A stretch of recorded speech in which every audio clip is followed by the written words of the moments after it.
그러므로 어리석은 자가 되지 말고 오직 주의 뜻이 무엇인지 이해하라.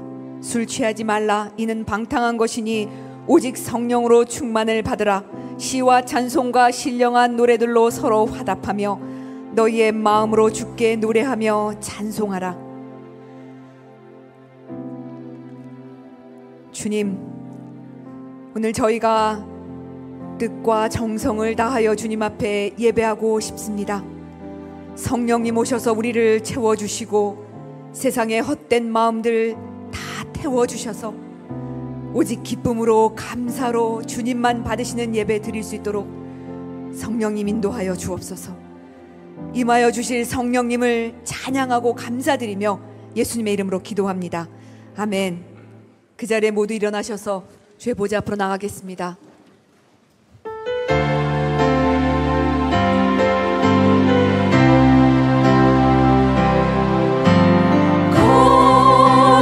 거룩하신 성령이여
내 만족되십니다. 내 보배십니다. 내 기쁨이십니다. 주님을 기뻐하며 감사하며 찬양하겠습니다.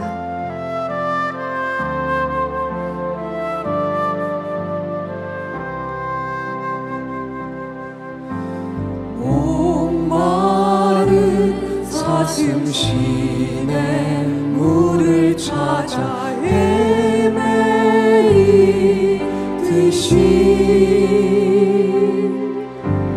내 영혼 주를 찾기에 갈급하나이다.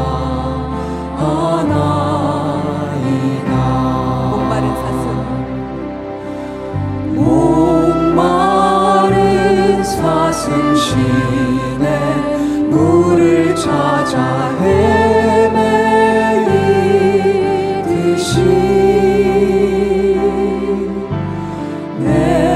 영혼 주를 찾기에 갈급하나이다.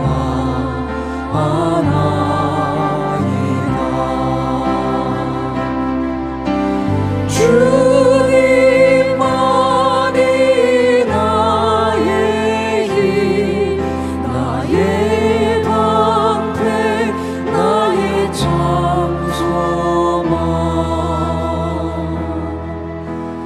나의 몸 정성 다 바쳐서 주님 경배합니다.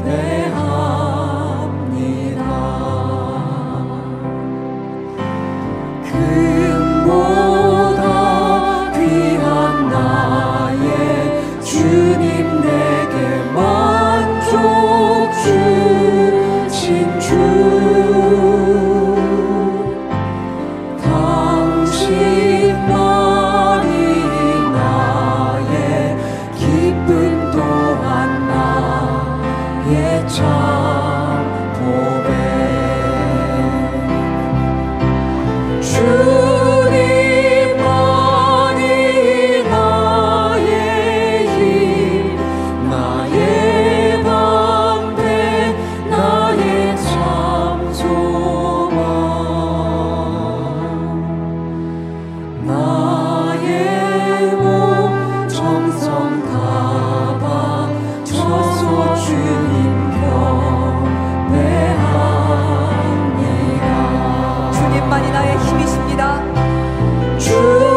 정성 다 바쳐서 주님 경배합니다.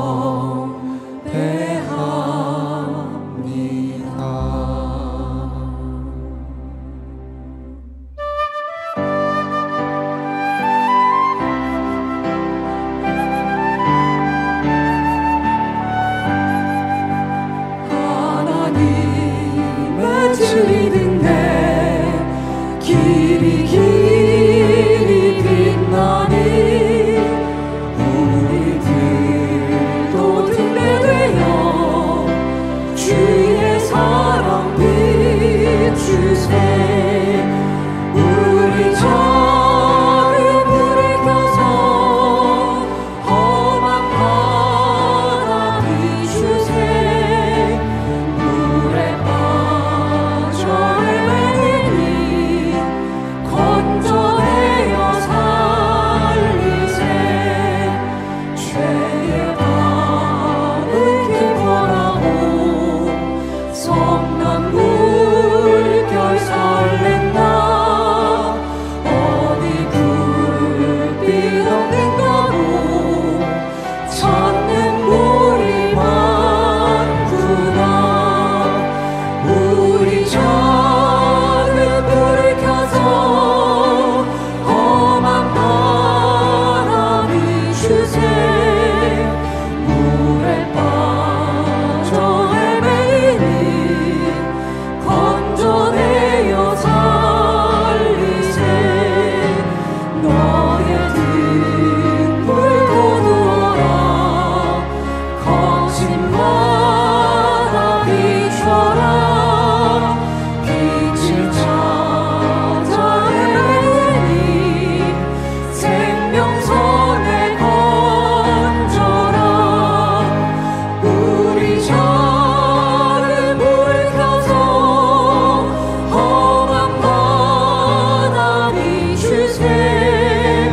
물에 빠져 헤매니 건져내어 살리세.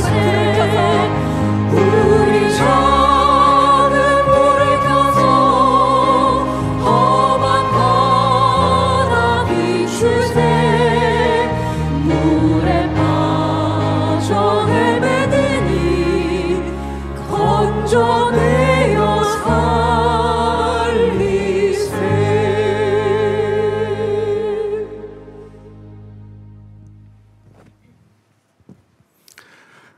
하나님 아버지 감사합니다. 죄인된 우리를 찾아주심으로 우리 각자에게 믿음 사건을 허락해 주심에 감사드립니다. 세상의 크고 작은 파도 속에서 그 믿음을 잃지 않고 오늘에 이르게 해주심에 대해서도 감사를 올립니다. 부디 우리 믿음을 반석같이 지켜주시고 이 길을 끝까지 완주하게 해 주옵소서. 우리가 무슨 일을 하든 하나님의 음성에 귀 기울이고 성령님의 인도하심을 구하는 믿음의 사람으로 살아가기를 소망합니다. 우리에게 주어진 것에 자족하는 마음을 갖게 해주시고 지극히 낮은 곳에 임하셔서 섬김과 희생의 본보기를 보여주신 예수님을 마음에 품고 겸손하고 절제하는 삶으로 이끌어 주옵소서. 주님, 주신 말씀을 깨닫고 그 말씀 따라 순종하며 살아가기를 원합니다. 믿음과 순종을 통해서 주님의 역사하심을 경험하고 우리 마음이 주님에 대한 기쁨으로 충만하기를 소망합니다. 우리를 주님 안에 받아주셔서 우리가 함께 기뻐하고 사랑하고 기도하는 온전한 하나가 되게 해 주옵소서. 주님의 발자취를 따르는 삶을 통해 우리 각자에게 주신 소명을 완수하고 주님의 뜻이 이 땅에서 이루어지도록 역사하여 주옵소서. 이 시간 주님 앞에 예배로 나아갑니다. 우리의 예배를 기쁘게 받아주시고 주님 앞에 머리 숙인 믿음의 자녀 한 사람 한 사람을 뜨겁게 만나 주시기를 소망합니다. 이 예배를 통하여 회복이 있게 하시고 우리 삶에 변화가 있게 하여 주옵소서.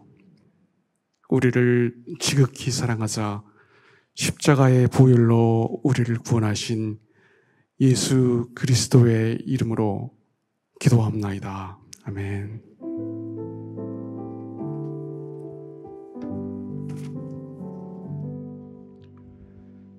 오늘 우리에게 주신 말씀은 요한복음 6장 22절로 40절까지 말씀입니다. 한 목소리로 같이 읽습니다. 시작. 이튿날 바다 건너편에 서 있던 무리가 배 한쪽 외에 다른 배가 거기 없는 것과 또 어제 예수께서 제자들과 함께 그 배에 오르지 아니하시고 제자들만 가는 것을 보았더니 그러나 디베리아에서 배들이 주께서 축사하신 후 여럿이 떡 먹던 그곳에 가까이 왔더라.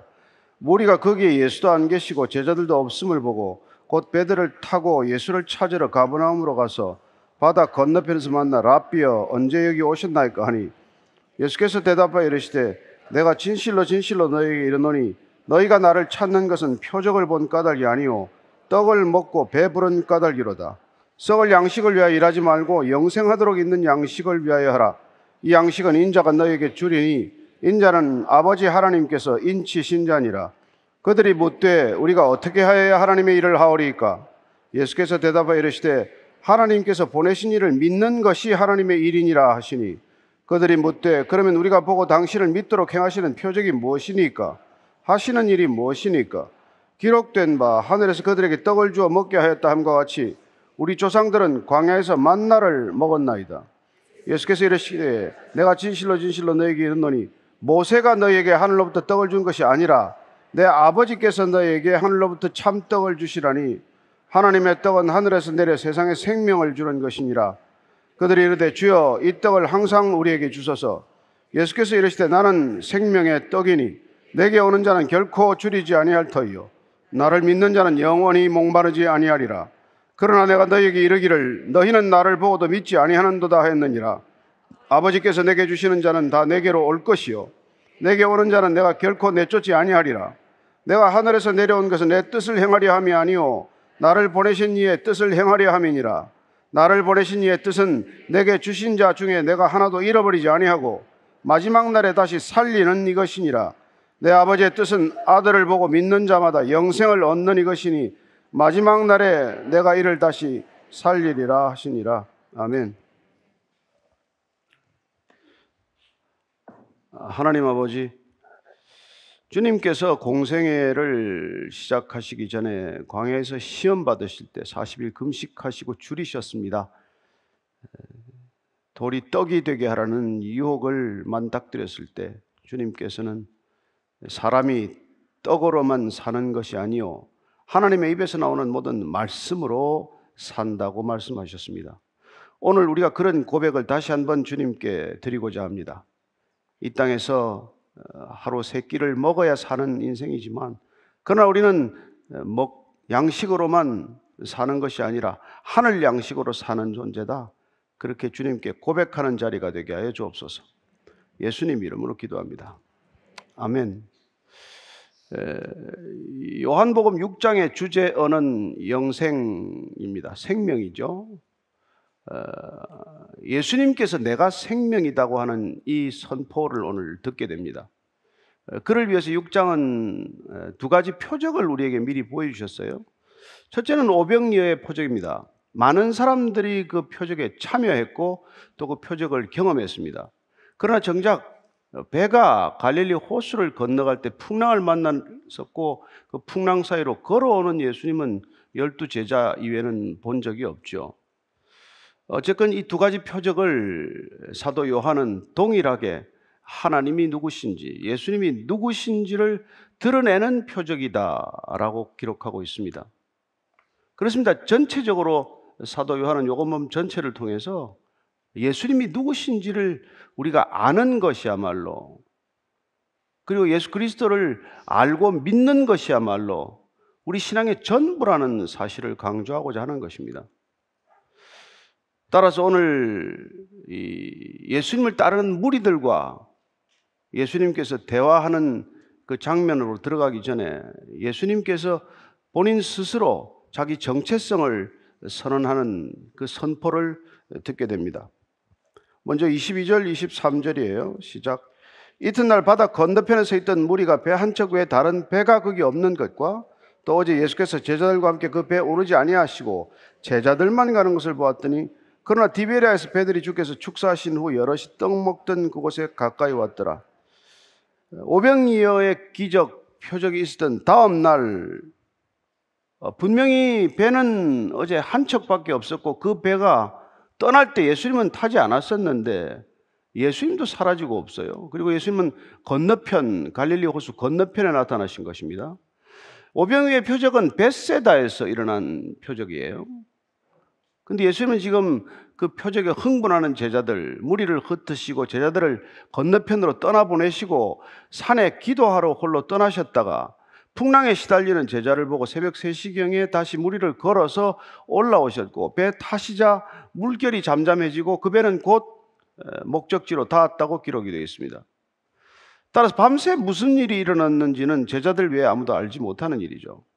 근데 문제는 아침을 맞고 보니까 예수님을 쫓던 무리가 예수님도 없다는 사실과 예수님이 제자들이 건너편에 함께 배를 내렸다는 사실, 믿기지 않는 사실이 어쨌건 대충 이렇게 아는 사람이 생긴 거죠. 그리고 또 하나는 가로속에 있는 얘기지만 디베랴, 갈릴리 호수 남쪽에 있는 사람들이 또 그 소식을 듣고 그야말로 오병이어의 기적이야말로 예수님을 왕으로 삼아야 되겠다고 하는 결정적인 단서가 되는 것 아닙니까? 저분이면 우리가 적어도 먹는 것은 해결되겠구나. 저분의 능력이면 우리가 적어도 로마의 압제로부터 풀려나는 것은 뭐 어려운 일이 아니겠구나. 그래서 그분을 왕으로 모시자고 하는 무리들이 생겨났고 그들은 이제 그 소식을 듣고 이쪽 남쪽에서부터 배를 타고 여러 척 배가 올라온 것이죠. 근데 이미 예수님께서는 가버나움에 계십니다. 가버나움에서 어떤 일이 일어나는지를 읽게 됩니다. 24절부터 26절까지예요. 시작. 무리가 거기에 예수도 안 계시고 제자들도 없음을 보고 곧 배들을 타고 예수를 찾으러 가버나움으로 가서 바다 건너편에서 만나 랍비여 언제 여기 오셨나이까 하니 예수께서 대답하여 이르시되 내가 진실로 진실로 너에게 이르노니 너희가 나를 찾는 것은 표적을 본 까닭이 아니요 떡을 먹고 배부른 까닭이로다. 건너편에서 나타났는데 인사들을 합니다. 랍비여 언제 어떻게 여기를 오셨습니까? 예수님께서는 이 질문에 대답하지 않으십니다. 그런 단도직입적으로 너희들은 표적을 보고 지금 나를 따라오는 것이 아니라 먹고 배부른 까닭에 나를 쫓아오는구나. 우리가 그 앞서 3장에 보면은 한밤중에 니고데모가 찾아오지 않았습니까? 니고데모가 인사말을 건네는데 인사말에 대꾸하지 않으십니다. 누구든지 지금 예수님 하시는 일 보면은 예수님에 대해서 정말 궁금증을 가질만 하다는 인사말을 던졌지만 예수님은 거기 반응하지 않고 결론부터 얘기해요. 거듭나야 하나님 나라를 볼 수 있다. 뭐 서론도 이런 필요 없습니다. 바로 본론부터 얘기를 하셨죠. 지금 사람들이 따라와서 예수님께 지금 어떻게 여기 오셨습니까? 하는 인사말에 내가 뭐 어제 무리를 좀 걸었지. 그렇게 얘기하지 않는단 말이에요. 너희들이 도대체 나를 따르는 것은 오병이어의 표적이 뜻하는 바 하나님 나라에 관한 관심이 아니라 너희들 배부르게 채워줬다는 사실 때문에 지금 나를 따라온 것 아니냐고 얘기하는 것이죠.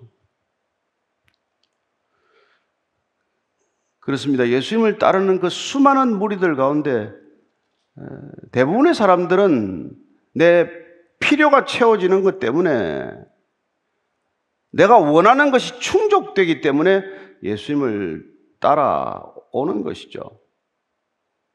그렇게 따라오는 것은 하나님의 나라와는 상관이 없다라는 뜻으로 말씀하시는 것입니다. 이렇게 자기의 필요를 위해서 예수님을 따라오는 사람들을 사도 바울은 빌립보서에서 이렇게 말합니다. 3장 19절이에요. 시작. 그들의 마침은 멸망이요 그들의 신은 배요 그 영광은 그들의 부끄러움이 있고 땅의 일을 생각하는 자라. 결국 그렇게 예수님을 따라가는 사람의 끝은 멸망이라고 말합니다. 실컷 예수님 따라다녔는데 그들의 신으로 삼았던 것은 자기 자신의 배, 자기의 만족이 신앙의 이유라는 거예요. 저와 여러분의 만족이, 우리의 필요가 채워지는 그런 충족이 우리 신앙의 목적이 된다면 우리는 예수님을 정작 따라가는 것이 아니라 우리의 배를 따라가는 거나 마찬가지라고 말합니다. 그리고 그 영광은 십자가의 영광이 아니라 오히려 부끄러울 것이고 항상 머릿속은 땅의 일로 가득하다는 것이죠. 따라서 우리가 무엇 때문에 예수님을 따라가느냐? 나는 무엇 때문에 그리스도인이라고 칭함을 받으려고 하느냐? 나는 왜 주일 예배를 드리는가? 이런 것에 대한 기본적인 출발점을 다시 한번 점검해 보라는 것이죠. 27절입니다. 시작.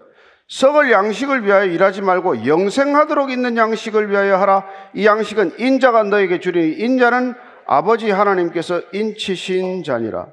그렇게 먹고 배부른 것 때문에 신앙생활을 하겠다고 한다면은 그건 영생하고는 상관이 없다는 거예요.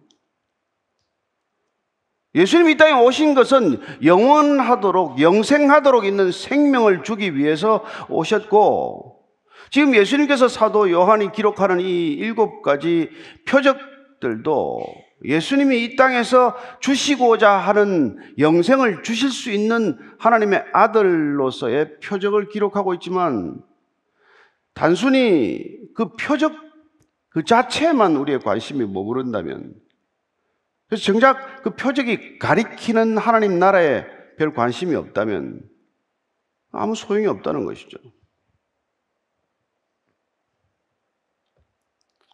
그래서 지금 예수님께서는 썩을 양식, 우리가 지금 먹는 건 다 썩어 없어질 양식이에요.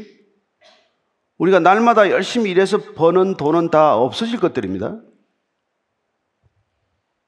그런 것들을 위해서 일하지 말고 여기 보니까 영생하도록 있는 양식을 위하여 일하라. 영생하는 양식, 영원한 생명을 위한 그걸 위해서 일하라는 거예요. 근데 우리가 들으면 일하라에 또 포커스가 가게 돼요. 우리는 너무나 우리가 열심히 일해서 삭스를 받고 그 삭스로 양식을 또 사서 먹고 살아가는 존재이기 때문에 이 양식을 위해서 일하지 말고 저 양식을 위해서 일하라 그러면은 또 하나님을 위해서 어떤 일을 하고 하나님으로부터 삭스를 받아서 영생이라고 하는 선물을 얻을 것인가? 이렇게 자연스럽게 우리의 사고 구조는 고착이 되어 있는 것이죠. 그래서 어떻게 일하라는 것입니까? 무슨 일을 해야 합니까? 어떻게 일해야 우리는 영생을 받는 것입니까? 이렇게 금방 우리의 사고는 전개가 되는 것이죠. 그랬더니 예수님께서는 이 양식은 너희들이 일해서 사는 것이 아니라 인자가 너희에게 주는 것이다. 보통 복음서에서 인자가 나오면은 표적을 행하시는 예수님, 고난받으시는 예수님, 재림하실 예수님을 지칭하는 말씀이에요. 그건 인자가 주는 것이다. 다니엘서에서 비롯된 하나님의 아들, 곧 사람의 아들로 오신 그 예수님은 지금 계속해서 복음서에서는 표적을 베풀고 계시고, 그리고 나중에는 고난 받으실 것을 말씀하시고, 또한 영광 중에 장차 재림하실 것을 말씀하실 때 인자라는 표현을 반복해서 즐겨 쓰고 계십니다. 근데 그 영생을 주시기 위해서 인자가 이 땅에 하나님의 인치심을 받고 보내심을 받았다는 거예요. 예수님 지금 내가 하나님 아버지의 인치심을 받았다. 그 당시에 인을 친다, 도장 찍는다는 것은 세 가지 뜻입니다. 또한 내 소유를 뜻하는 것이고, 내가 보호할 수 있다는 것이고, 내가 보증한다는 뜻이에요. 지금도 마찬가지고 내가 도장 찍었다. 그럼 그 내 소유라는 것 아닙니까? 그리고 내 소유인 만큼 내가 지켜내겠다는 것이죠. 내가 지켜낼 만한 가치가 있다는 것을 보증하는 것 아닙니까? 그래서 예수님께서는 지금 내가 하나님 아버지께서 나를 인치셔서 도장 찍어서 이 땅에 보내셨다. 그렇습니다. 예수님의 정체성은 하나님 아버지께서 이 땅에 보내신 자입니다. 보내신 분이죠. 그래야 이분은 이 땅에 오셔서 우리를 또한 부르시고 우리를 또한 인치셔서 보내시기로 결정하신 것이죠.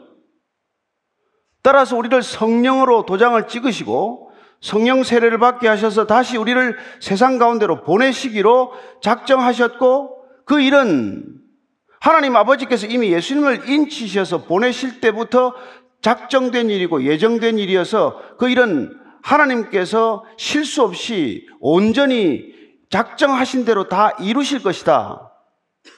이게 우리의 믿음이죠.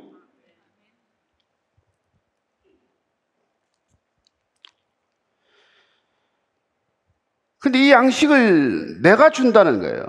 우리는 세상에서 열심히 일해서 돈을 벌죠. 양식을 사 먹어야죠. 그러나 그 양식으로 우리가 충족되는 존재가 아니라 하나님께서 주시는 영생하는 생명을 우리가 먹어야 우리는 비로소 하나님의 백성, 하나님의 자녀가 되는 것 아닙니까? 그 일을 위해서 오셨다는 것, 그것이 예수님의 소명이라는 것을 우리가 안다면 그분께 엉뚱한 것을 구하지는 않을 것이겠죠. 그분이 주시고자 하는 것을 안다면, 그분이 주시고자 하는 간절히 소망하시는 것을 안다면 우리는 그분이 주시고자 하는 것을 간구해야 마땅한 것이고 기도해야 마땅한 것이고 그분과 동행해야 마땅한 것 아니겠습니까? 네. 그래서 나중에 예수님 53절에 가면 예수님께서는 그 생명을 주시기 위해서 나를 먹고 마시라 이렇게 표현하는 것이죠. 내 살을 먹고 내 피를 마셔야 한다. 예수님이 우리 안에 들어오셔서 생명이 되겠다는 얘기죠. 근데 이 얘기가 마음에 걸려서 많은 사람들이 떠나게 됩니다. 그러나 예수님께서는 내가 내 안에 들어가야, 그리고 네가 내 안에 있어야, 그렇게 우리가 서로 상호간에 내주해야, 그래야 우리는 많은 열매를 맺게 되는 것이지, 우리가 그분을 떠나서는 아무것도 열매를 맺을 수 없다 이렇게 말씀하시죠. 그래서 마태복음 26장 26절 28절까지를 보면 같이 읽습니다. 시작. 그들이 먹을 때 예수께서 떡을 가지고 축복하시고 떼어 제자들에게 주시며 이르시되 받아서 먹어라, 이것은 내 몸이니라 하시고 잔을 가지사 감사 기도하시고 그들에게 주시며 이르시되 너희가 다 이것을 마시라, 이것은 죄 사함을 얻게 하려고 많은 사람을 위하여 흘리는 바 나의 피 곧 언약의 피니라. 예수님께서 우리에게 언약을 보증하시기 위하여 그분께서는 성만찬을 제정하시고 오늘 이 제자들에게 마지막 최후의 만찬을 통해서 떡과 포도주를 나누심으로 내 살과 피를 먹고 마시는 자마다 영생을 얻게 될 것이라고 확증해 주시는 것이죠. 따라서 우리의 신앙은 단순히 개념적이거나 논리적이거나 사변적인 것이 아니라 그분이 우리 안에 들어오시는 것을 경험하는 것, 그분이 우리 안에 좌정하시는 것, 마치 광야 생활을 할 때 이스라엘 백성들의 정중앙 한가운데에 늘 하나님의 성막이 임재했듯이 그분께서 우리 안에 말씀으로 우리 안에 장막을 펴는 것, 우리 안에 거하시는 것, 그게 우리 신앙적 본질이란 말이죠. 여러분들 안에 예수님이 그렇게 말씀으로 장막을 펴고 계십니까? 그래서 그 말씀이 살아서 움직이는 능력이 되고 있습니까? 그게 그분의 목적이죠. 그럴 때 우리는 살아있다라고 말씀하는 것이죠.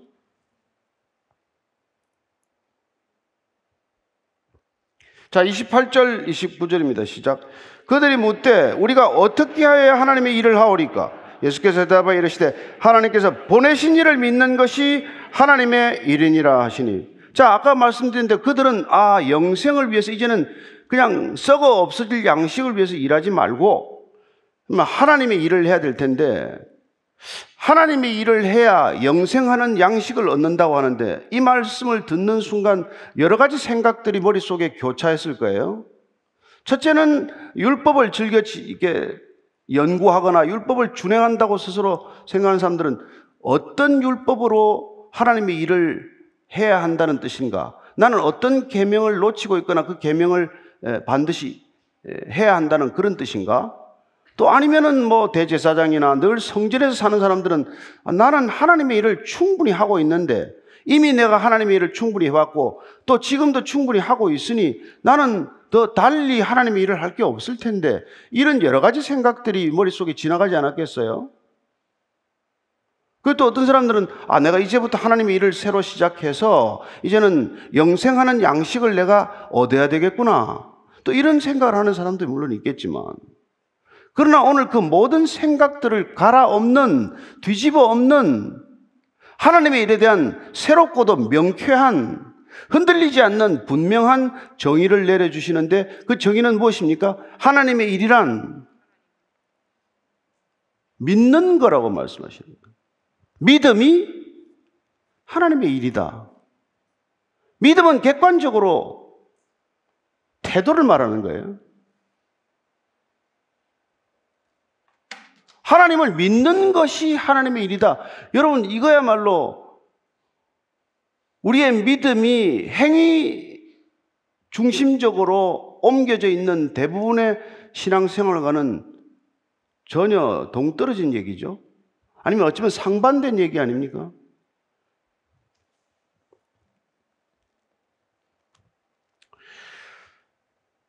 하나님께서 예수 그리스도를 보내셨다.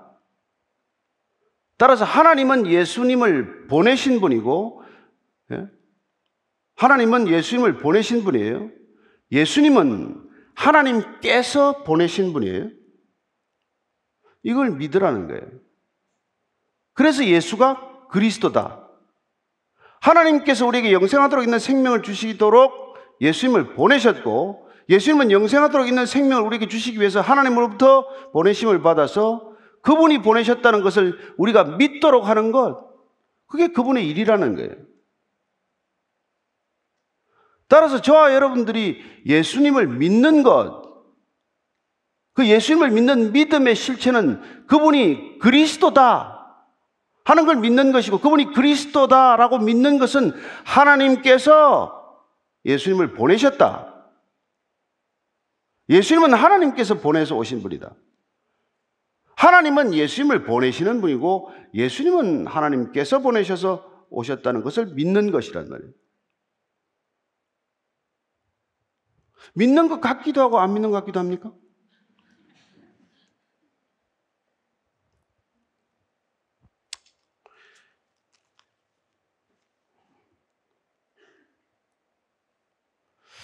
이 16장, 요한복음 16장 30절을 미리 한번 우리가 읽어보고 가면 좋을 것 같아요. 시작. 우리가 지금에야 주께서 모든 것을 아시고 또 사람의 물음을 기다리시지 않는 줄 아나이다. 이로써 하나님께로부터 나오심을 우리가 믿사옵나이다. 마지막 대제사장의 기도가 울려 퍼질 때 고별 설교를 들은 예수님의 제자들의 마지막 신앙의 고백은, 이분이 하나님께서 보내신 것을 믿는 게 이들의 고백이에요. 그죠? 내가 이제는 당신의 말씀이 하나님께로부터 보내서 하시는 말씀인 것을 믿게 되었습니다. 이게 제자들의 마지막 결론이에요. 17장 8절에 한 번 더 읽습니다. 시작. 나는 아버지께서 내게 주신 말씀들을 그들에게 주었사오며 그들은 이것을 받고 내가 아버지께로부터 나온 줄을 참으로 아오며 아버지께서 나를 보내신 줄도 믿었사옵나이다. 예수님이 떠날 때가 되어서 떠나시는 이유는 이제 이들이, 제자들이 내가 아버지께로부터 온 줄을 알았고, 그리고 이제 내가 하고 있는 말도 아버지께서 들려주신 말이고, 결국은 내가 아버지께서부터 보내셔서 왔다는 것을 저들이 믿게 되었습니다. 그 진짜 크리스찬이 된 거죠. 예수님께서 이걸 믿게 하시기 위해서 표적을 보이신다 이 말이죠. 하나님께서 보내셔서 하나님의 능력을 행사하도록 하신 것을 우리는 표적이라고 부르고 있는 것이죠. 그걸 단순히 기적이다, 이적이다, 이사다라고 말하지 않고 그걸 사인이라고 말하는 이유는 이 기적들이 가리키는 바는 곧 하나님의 아들이심을 표적하는 것이다. 이걸 요한복음은 반복적으로 얘기하고 있는 것입니다. 따라서 그분이 영생하는 생명을 우리에게 주시겠다고 하는 약속은 17장 3절 말씀 우리가 잘 아는 대로 암송해야 할 말씀이죠. 시작. 영생은 곧 유일하신 참 하나님과 그의 보내신 자 예수 그리스도를 아는 것이다. 이렇게 말합니다. 예수 그리스도를 아는 게 영생이라고 말합니다. 그리고 궁극적으로 그 영광을 알고 그 영생의 생명을 가진 자들, 그 자들이 뭘 하는 게 예수님이 가장 바라시는 거겠어요? 예수님이 진실로 원하시는 것은 우리에게 영원한 생명을 주시는 것이지만 그 영원한 생명을 가진 우리가 뭘 하는 것이 그분의 궁극적인 기도 제목입니까? 역시 17장 22절입니다. 시작. 내게 주신 영광을 내가 그들에게 주었사오니 이는 우리가 하나가 된 것 같이 그들도 하나가 되게 하려 함이니이다. 구체적으로 그분께서는 우리가 삼위일체 하나님이 하나인 것처럼 그들도 우리 안에서 그들도 하나가 되게 해 주옵소서. 그게 마지막 기도란 말이에요.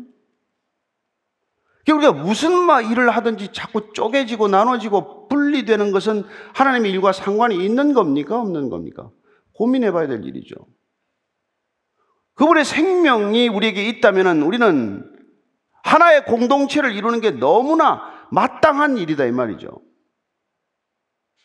그래서 우리가 보편적인 교회론으로 우리가 가는 이유는 주님 안에 있으면 그 교회가 무슨 아프리카에 있건 유럽에 있건 남미에 있건 우리가 그리스도를 주라 고백하는 그 믿음을 가지고 우리가 공동체를 이룬다면 그건 단 하나의 공동체 속에 속하는 것이다 이거 아니겠어요? 그런데 오늘날 이렇게 교회가 시끄럽다면 시끄러운 일이 생긴다면 뭐 때문입니까? 예수님을 몰라서 그런 것이죠. 예수님을 아는 것이 영생인데 몰라서 영생이 없고 영생이 없기 때문에 부족감에 시달리고 부족감에 시달리니까 여전히 충돌하고 부딪히고 다투고 싸우고 나뉘고 쪼개지는 거죠. 영생이 우리에게 왔다는 것은 더 이상 부족하지 않다는 다윗의 고백과도 같은 고백이 우리에게서 터져나오는 일 아닙니까?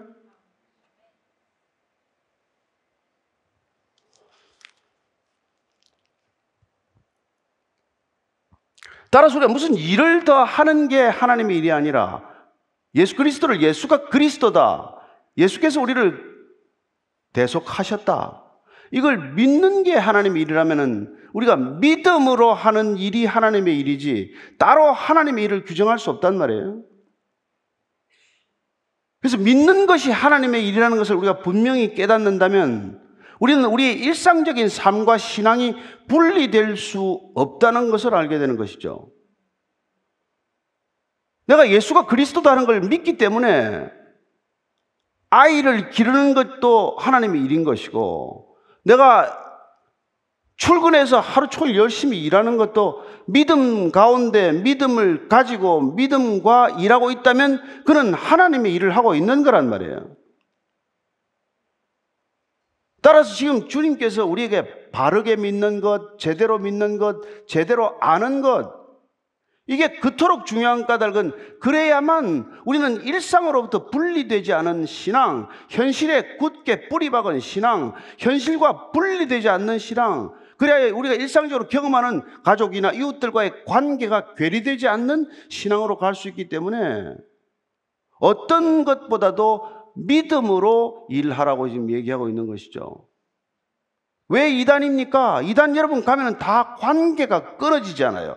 가족과도 관계가 끊어지고 일터도 사직하라 그러고 도대체 무엇 때문에 그들만의 천국을 만들고자 하는 것이죠? 예수님을 안 믿기 때문에 그런 것이죠. 교주를 믿으니까 어떤 일이 일어납니까? 상상할 수 없는 일이 일어나고 있죠. 얼마나 많은 이단들이 예수님을 잘못 믿게 만들어서 예수님을 잘못 알게 만들므로써 교주를 신격화하고 교주를 우상 숭배함으로써 이 땅에 마음과 뜻과 목숨을 다해서 지옥으로 달려가게 만드느냐 이 말이에요. 그래서 우리 믿음이 예수님을 바로 아는 것, 예수님을 제대로 아는 것보다 더 중요한 일이 없다. 이런 것은 그때나 지금이나 언제까지나 가장 원칙이란 말이에요. 원칙.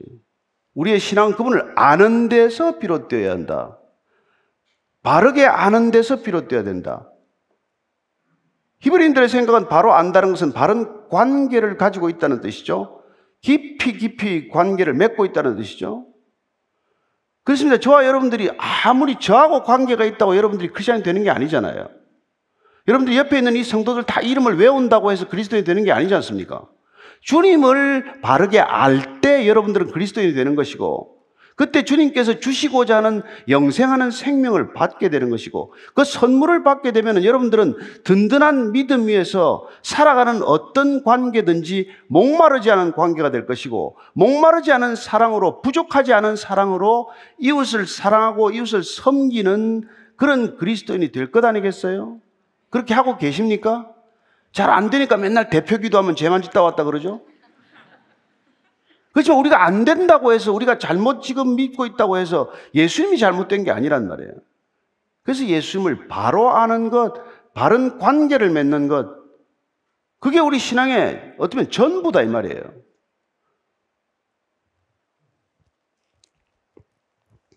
그래야 여러분들이 교회를 다녀도 목마르지 않을 것이고, 그리스도인이 되고 나서도 이 삶이, 신앙과 삶이 분리되거나 동떨어진 삶을 살지 않게 될 것이고, 그래야 여러분들은 어디를 가나 화평케 하는 자로 살아갈 것이고, 사랑받는 자로 살기에 어디 가든지 사랑하는 자로 여러분들이 살아갈 수 있게 되는 것이죠. 그래서 오늘 주님께서는 이 말씀을 정리를 하고 넘어가신 것이죠. 이거 다 오면은 하나님의 일을 열심히 하는 사람들이 있단 말이에요. 근데 어떻게 보면은 이렇게 예수님을 쫓아오는 사람들은 열심히 있는 자들이에요. 여러분, 게으른 사람들 쫓아오지 않잖아요. 근데 열심히 예수님을 쫓아오는 사람들이 더 화근이 되는 경우가 많단 말이에요. 잘 모르고 자기의 무지와 자기의 욕심을 가지고 열심을 다하고 열정을 가진 사람들은 차라리 예수님에 대해서 무관심한 사람보다도 훨씬 위험한 사람들이란 말이에요. 잘 모르기 때문에, 자기의 탐욕 때문에, 자기의 배를 위하여, 자기의 욕심을 위하여 열심을 내는 사람들은 다른 사람들에게도 예수님을 가릴 소지가 많기 때문에 예수님께서는 자칫하면은 저희들도 천국에 들어가지 않고 문고리 잡고 남도 천국에 못 들어가는 열심을 다하는 사람이 된단 말이에요. 사방을 다니면서 잘 사는 사람 열심을 다해서 데려와서 자기보다도 배나 악한 지옥 자식을 만든다. 이게 다 열심을 내는 사람들의 일이에요. 잘못된 열심이 얼마나 위험합니까?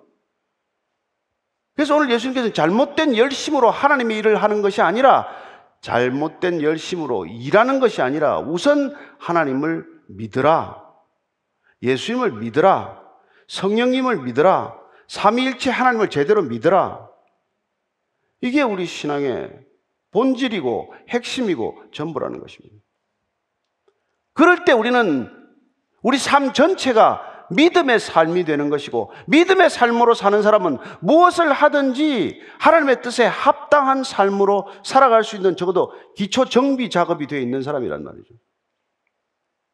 아니면 뭘 하더라도 하나님을 빙자해서 자기의 욕심을 채우는 자가 되고 마는 것이죠.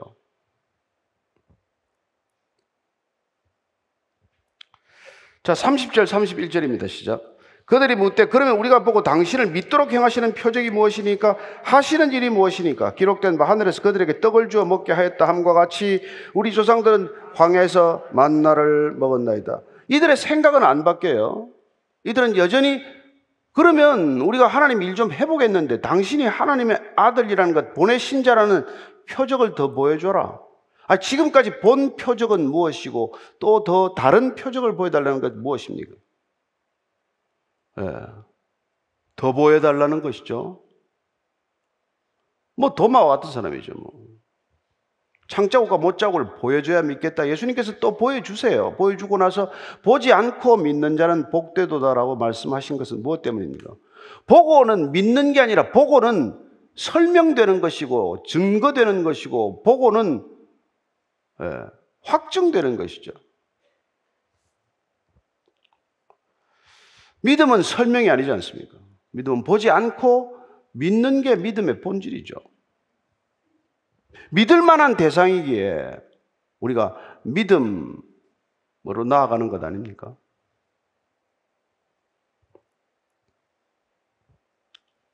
그래서 표적을 보여달라 하시는 일이 뭡니까? 왜냐하면 우리 조상들은 광야에서 출애굽해서 만나를 매일같이 내려주지 않았습니까? 당신은 지금 오병이어 가지고 한 번 이렇게 기적을 베풀었지만 정말 당신이 하늘에서 온 참 생명이라고 한다면은 모세처럼 매일 만나를 내려주셔야죠. 그래야 우리가 따르든지 믿든지 할 것 아닙니까? 그랬더니 예수님께서 32절 33절입니다. 시작. 예수께서 이르시되 내가 진실로 진실로 너에게 이르노니 모세가 너에게 하늘로부터 떡을 준 것이 아니라 내 아버지께서 너에게 하늘로부터 참 떡을 주시나니 하나님의 떡은 하늘에서 내려 세상에 생명을 주는 것이니라. 만나는 진짜 떡이 아니라는 거예요. 지금 예수님은 참떡, 실제, 진짜 정말 신뢰할 수 있는 떡 얘기를 꺼내고 있잖아요. 따라서 오병이어의 표적이 가리키는 바는 참된 떡, 참된 생명, 영생하는 생명을 가리키고 있다. 근데 너희들이 지금 달라고 하는 만나, 모세가 그토록 광야 40년 동안 이렇게 전했던 떡은 모세가 준 것도 아니고 그것도 하나님께서 주신 것이지만 그 떡은 먹고도 배고픈 떡이요, 먹고도 다 죽지 않았느냐. 만나 먹고 안 죽은 사람이 어디 있냐. 여호수아와 갈렙 빼고. 그러니 그 떡은 영생하는 떡을 가리키는 그것도 표적이 될 수는 있지만 그게 진짜 떡은 아니라는 거예요. 내가 주고자 하는 진짜 떡은 그게 아니라고 말씀하시는 것이죠. 그랬더니 당장 또 표정이 달라지죠. 34절 35절입니다. 시작. 그들이 이르되 주여 이 떡을 항상 우리에게 주소서. 예수께서 이르시되 나는 생명의 떡이니 내게 오는 자는 결코 줄이지 아니할 터이요 나를 믿는 자는 영원히 목마르지 아니하리라. 떡을 항상 우리에게 주소서. 그들은 그것 때문에 쫓아온 거예요. 항상 떡이 있게 해 주소서. 만나는 매일 내리지 않았습니까? 항상 내가 원할 때, 내가 부족하다고 느낄 때, 내가 갈망할 때 항상 나를 채워주셔서. 사마리아 우물가 여인과 다르지 않죠. 그 여인도 내 배에서 샘솟도록 영생하는 생명수가 솟아나리라. 그러면 그 물 때문에 내가 좀 우물가에 물 더 이상 떠오지 않게 하소서 이렇게 말하잖아요. 항상 우리에게 달라. 자, 예수께서 드디어 오늘 예수님의 이 요한복음에서 자기 정체성 선언의 첫 번째 선언인 나는 생명의 떡이다 라고 말씀하십니다. 떡을 주시는 자라고 소개했던 예수님께서는 내가 곧 떡이다 라고 말씀하십니다. 내가 곧 참떡이다. 내가 곧 생명의 떡이다 말씀하시는 거죠.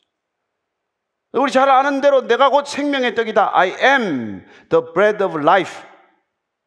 이때 I am은 모세가 떨기나무에서 하나님의 음성을 들었던 그 곧 I am who I am이라고 말씀드렸고, 이 I am who I am은 하나님께서 나 자신을 소개할 때 나는 스스로 있는 자니라 이렇게 번역을 하지 않았습니까? 따라서 예수님은 두 가지 의미를 동시에 전하고 있는 것이죠. 스스로 있는 자는 곧 생명의 떡이다. 하나님은 곧 생명이시다. 이 얘기를 하시는 것이죠. 하나님은 종교가 아니다. 하나님은 생명이시다. 예수님은 종교 제도가 아니다. 생명이시다. 성령님은 종교적 대상이 아니다. 우리의 생명이시다 이 말이에요. 저와 여러분들이 생명을 오늘도 받게 되기를 축원합니다. 이 생명을 받는 것, 이 생명을 누리는 것, 날마다 이 생명을 먹는 게 종교입니까? 하나님을 종교적 틀, 종교적 제도 속에 가두어 버려. 그래서 하나님이 유대교가 되어버린 것을 예수님께서는 깨뜨리고 계신 것 아닙니까? 예루살렘 성전의 돌 위에 돌 하나 남기지 않고 다 무너지게 함으로써 성전 제도가 무너질 것이요, 제사장을 다 없애버림으로써 우리를 만인 제사장이 되게 할 것이요, 십자가에서 달리시고 모든 것을 다 이루었다라고 선포하심으로써, 아니 더 이상 재물은 필요 없다고 말씀하심으로써 우리에게 종교적 자유, 진정한 진리 안에서의 자유를 선포하시기 위해서 그분이 오늘 처음 선포하시는 그런 자기 정체성의 선언, 그 첫 번째 선언은 나는 곧 생명의 떡이다, 이 말씀이에요. 따라서 이분을 우리가 먹고 마시지 않고서는 우리는 어떤 신앙생활도 불가능하다는 얘기죠. 우리가 날마다 그분을 먹고 마시는 것이 우리의 신앙의 본질이라는 것을 다시 한번 기억하는 주일이 되기를 축복합니다.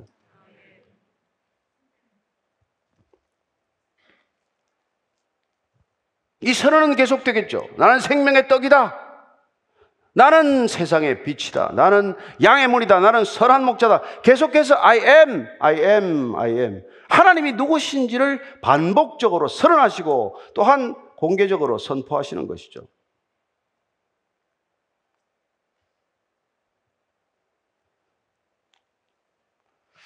그러나 이 말을 못 알아듣지 않습니까? 잘 못 알아듣죠. 36절에서 38절까지입니다. 시작. 그러나 내가 너희에게 이르기를 너희는 나를 보고도 믿지 아니하는도다 하였느니라. 아버지께서 내게 주시는 자는 다 내게로 올 것이요 내게 오는 자는 내가 결코 내쫓지 아니하리라. 내가 하늘에서 내려온 것은 내 뜻을 행하려 함이 아니요 나를 보내신 이의 뜻을 행하려 함이라. 그렇습니다. 예수님이 말씀을 선포하실 때 예수님의 자기 정체성 선언 앞에서 우리는 항상 둘로 나눠지는 것을 보게 돼요. 그걸 받아들여서 말씀 그대로를 쑥 먹는, 그리하여 믿음으로 반응하는 믿는 자들과 결국 그 말씀을 거부함으로써 믿지 않는 자로 나뉘는 것이죠. 그래서 예수님이 이 땅에 오심으로 종말론적 시간은 시작이 된 것이고, 그분의 말씀이 선포될 때마다 우리는 구원과 심판의 갈림길에 서는 것이고, 그분의 말씀을 우리가 받아들임으로써 우리는 영원한 생명, 영생하도록 있는 생명을 날마다 먹는 것이고 우리 안에서 체험하는 것이고, 그걸 거부함으로써 우리는 날마다 죽음을 경험하는 것이고 심판을 자초하는 것이 되는 것이죠. 그러나 단지 무지하기 때문에 잠시 말씀을 알아듣지 못하는 일은 반복되는 것이고, 그때나 지금이나 마찬가지다 이거죠. 예수님 말씀을 할 때마다 오해하는 사람들을 몇 번 찾아보겠습니다. 3장 3절 4절입니다. 시작. 예수께서 대답하여 이르시되 진실로 진실로 내게 이르노니 사람이 거듭나지 아니하면 하나님의 나라를 볼 수 없느니라. 니고데모가 이르되 사람이 늙으면 어떻게 날 수 있사옵나이까? 두 번째 모태에 들어갔다가 날 수 있사옵나이까? 여러분, 요대 종교 지도자 중에서도 지도자요, 산헤드린 공회원이요, 그도 거듭나라는 말을 어머니 뱃속에 또 들어가라는 얘기입니까? 이렇게 말을 못 알아듣는단 말이에요. 영의 일을 말할 때 육적으로 해석하면은 결국 소통은 끊어지고 마는 것이죠. 우물가 여인도 마찬가지죠. 네. 4장 14절 15절입니다. 시작. 내가 주는 물을 마시는 자는 영원히 목마르지 아니하리니 내가 주는 물은 그 속에서 영생하도록 솟아나는 샘물이 되리라. 여자가 이르되 주여 그런 물을 내게 주사 목마르지도 않고 또 여기 물 기르러 오지도 않게 하옵소서. 생명수를 말하는데, 영생하는 생명수를 말하는데 우물물에 물 떠서 그 물 다시는 안 뜨게 해달라, 이런 거란 말이에요. 그래서 오병이의 기적을 보고 다 요구하는 것은 다시는 양식을 위해서 좀 편하게 먹고 살게 해주시고 나는 더 이상 수고하고 땀 흘리지 않게 해주셔서, 이런 기도 제목을 내놓는단 말이에요. 7장 34절 35절입니다. 너희가 나를 찾아도 만나지 못할 터요 나 있는 곳에 오지도 못하리라 하시니 이에 유대인들이 서로 묻되 이 사람이 어디로 가기에 우리가 그를 만나지 못하리요? 헬라인 중에 흩어져 사는 자들에게로 가서 헬라인을 가르칠 터인가? 너희들이 절대로 그렇게 믿지 않아서는 내 있는 곳에 올 수 없다. 그랬더니 어디를 간다는 거냐? 디아스포라들한테 간다는 건가? 말이 안 통하죠. 하나만 더 찾읍시다. 8장 21절 22절입니다. 시작. 다시 이르되 내가 가니 너희가 나를 찾다가 너희 죄 가운데서 죽겠고 내가 가는 곳에는 너희가 오지 못하리라. 유대인들이 이르되 그가 말하기를 내가 가는 곳에는 너희가 오지 못하리라 하니 그가 자결하려는가? 이렇게 시니컬하게 반응한단 말이에요. 그렇습니다. 우리가 복음이 선포되거나 예수님의 말씀이 선포될 때 이렇게 불신자들이 반응하는 것은 알아듣지 못하는 차원 또는 아주 시니컬하게 경멸적으로 조소적으로 반응하는 일이 있단 말이에요. 따라서 예수님께서 오늘 하나님의 일을 하고 싶으니 내가 하는 말을 그냥 믿으라고 말씀하십니다. 저는 저와 여러분들이 예수님의 말씀을 액면 그대로 다 믿게 되기를 바랍니다. 믿음으로 먹게 되기를 바랍니다. 먹음으로 우리 안에 능력이 되기를 바랍니다. 그 먹음으로 생긴 능력으로 살아내기를 바랍니다. 그 능력으로 사랑하기를 바라고 섬기기를 바라고 그리고 복음을 전하는 놀라운 전도자의 걸음 되기를 축원합니다. 그게 우리 신앙의 전부예요. 뭐 복잡합니까? 자, 39절 40절의 시작.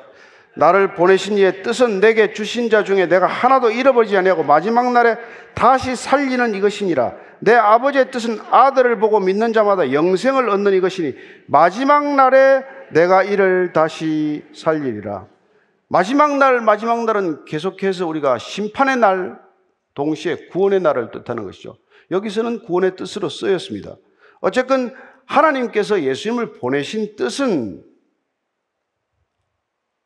하나님께서 예수님에게 보내시는 사람들을 하나도 잃어버리지 않는 거라고 말합니다.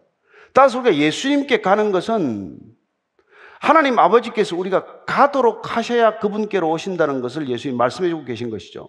예수님께서 나한테 오는 사람들 그냥 오지 않는다. 내 아버지께서 내게 보내셨기 때문에 나는 누구도 쫓아내지 않는다. 나는 다 그들을 살리는 것이 내 소명이다. 이렇게 말씀하시죠.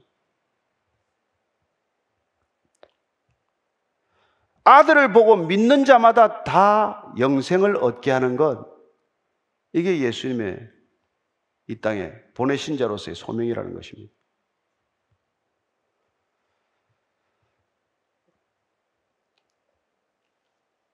따라서 저와 여러분들은 오늘 다시 한번 하나님의 일에 대해서 깊이 생각해 보시게 되기를 바랍니다. 무슨 일을 요즘 열심히 하고자 하십니까? 어떤 일이 하나님의 일이라고 생각하십니까?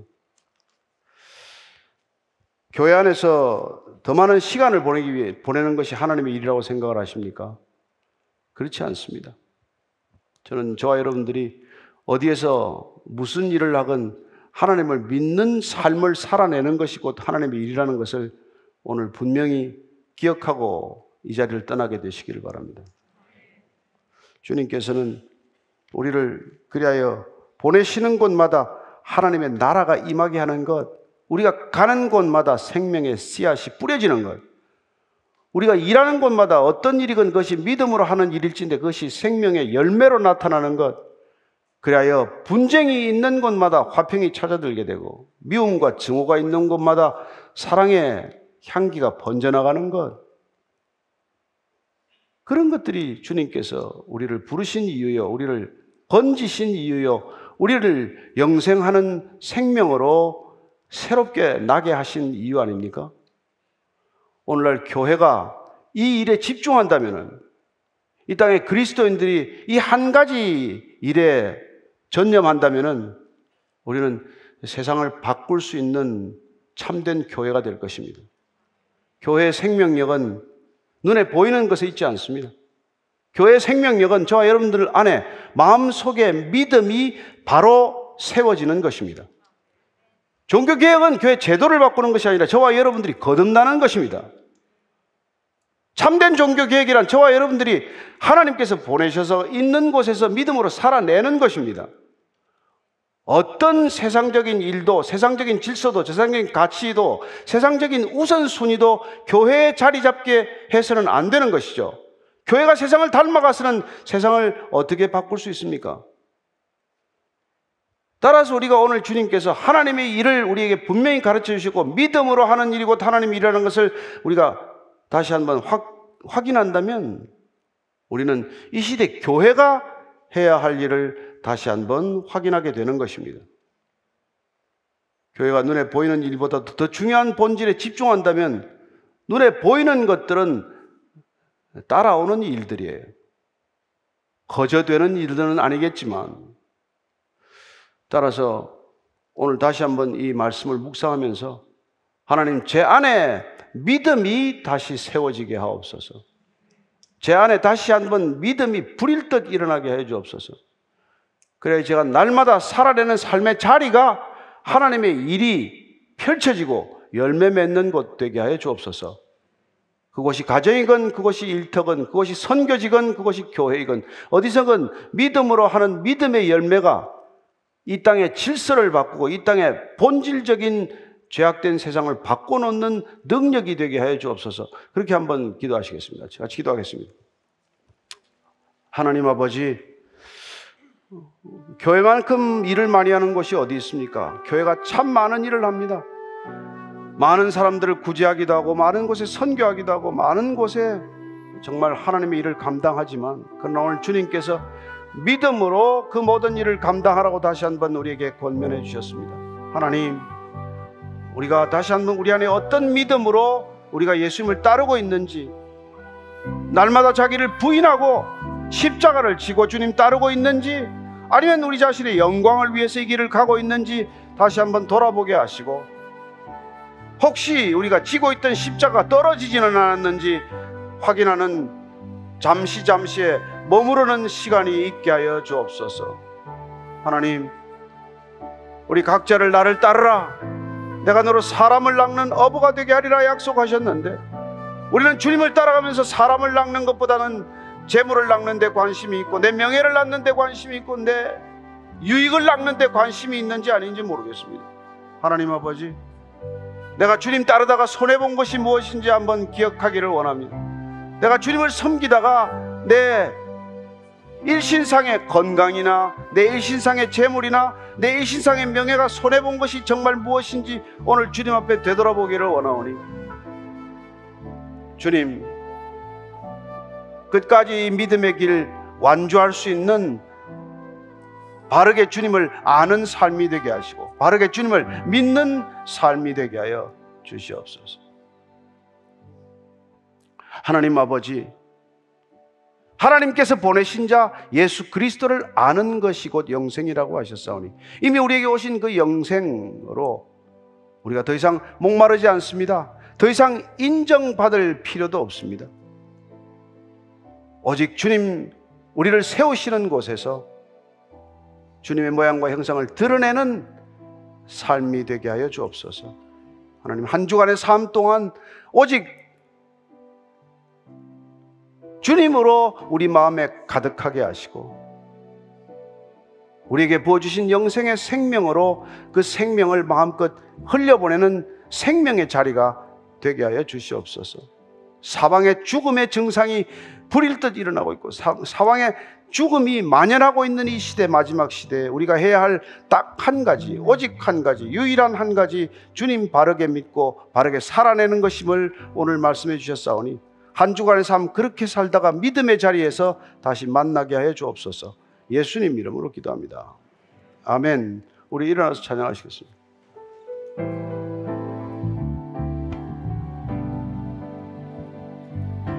한 분만으로 나는 만족해. 나의 모든 것 되신 주님 찬양해. 나의 영원한 생명 되신 예수님 목소리 높여 찬양해. 주님의 크신 사랑 찬양해. 나의 힘과 능력이 되신 주, 나의 모든 삶 변화되었네. 크신 주의 사랑 찬양해. 하나님 아버지, 제가 무엇을 드린들 하나님께 유익이 되겠습니까? 어느 것 하나 하나님 아버지께로부터 오지 않은 것 없는데 무엇이 제 것이라고 주님께 돌려드린들 주님께 영광이 되겠습니까? 하나님 아버지, 오직 우리의 믿음을 보시고 예수를 주라 시인하고 예수를 그리스도로 영접한 우리의 믿음 하나 보시고 주님 한 주간의 삶 가운데 우리를 마음껏 주님 원하시는 소용대로 사용하여 주옵소서. 이제는 십자가에서 그 전부를 버리시고 우리를 얻으신 우리 구주 예수 그리스도의 은혜와 십자가의 길 끝에서 맞아주시는 하나님 아버지의 사랑과 날마다 십자가 없는 영광을 바라는 우리의 뜻을 꺾고 십자가를 지고 가는 삶으로 인도하시는 성령님의 길은 무엇이며 한 주간의 삶 가운데서 오직 말씀으로 살아내고 믿음으로 살아내고 은혜로 살기를 원하는 이 자리에 고개 숙인 모든 믿음의 형제 자매들 위해 참된 교회 위에 이제로부터 영원까지 함께 하시기를 간절히 축원하옵나이다. 아멘.